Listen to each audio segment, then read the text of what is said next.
மத்திய அரசு ஊழியர்கள் மற்றும் ஓய்வூதியதாரர்களுக்கு ஒரு மகிழ்ச்சியான செய்தி. அகவிலைப்படி 2% உயர்த்தப்பட்டுள்ளதாக மத்திய அரசு அறிவித்துள்ளது.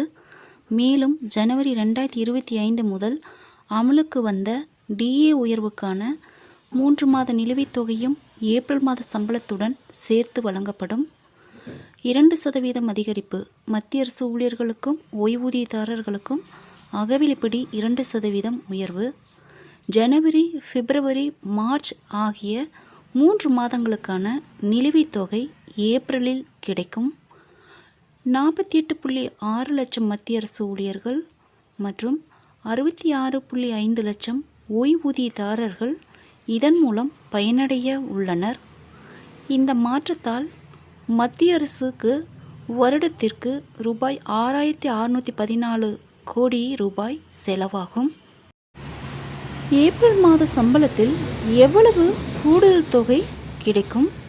அடிப்படை சம்பளம் ரூபாய் 18,000 என்றால் மாதம் ரூபாய் 360 கூடுதலாக கிடைக்கும். இதனால் 3 மாத நிலுவைத் தொகை ரூபாய் 1,080 கிடைக்கும். அடிப்படை ஓய்வூதியம் ரூபாய் 9,000 என்றால் மாதம் ரூபாய் 180 கூடுதல் கிடைக்கும்.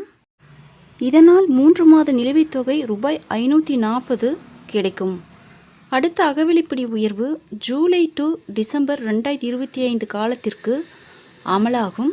இதற்கான அறிவிப்பு அக்டோபர் அல்லது நவம்பர் 2025 வெளியாகலாம். மேலும் 8வது ஊதியக்குழு பரிந்துரைகள் அமுல்படுத்தப்பட்டவுடன் அகவிலைப்படி அடிப்படை சம்பளத்துடன் இணைக்கப்படும். இதனால் ஊழியர்களின் சம்பள அமைப்பில் மாற்றம் ஏற்படும். நிலுவைத் தொகையை எங்கு சரிபார்க்கலாம்? சம்பள ரசீது மற்றும் வங்கி அறிக்கைகள் மத்திய அரசு ஊழியர்களுக்கான ஆன்லைன் போர்ட்டல் மூலமாக. நண்பர்களே, மத்திய மாநில அரசு செய்திகளை உடனுக்குடன் தெரிந்து கொள்ள என்னுடைய ஜெனிடா ஷார்ட் சேனலை சப்ஸ்கிரைப் பண்ணுங்கள். நன்றி, வணக்கம்.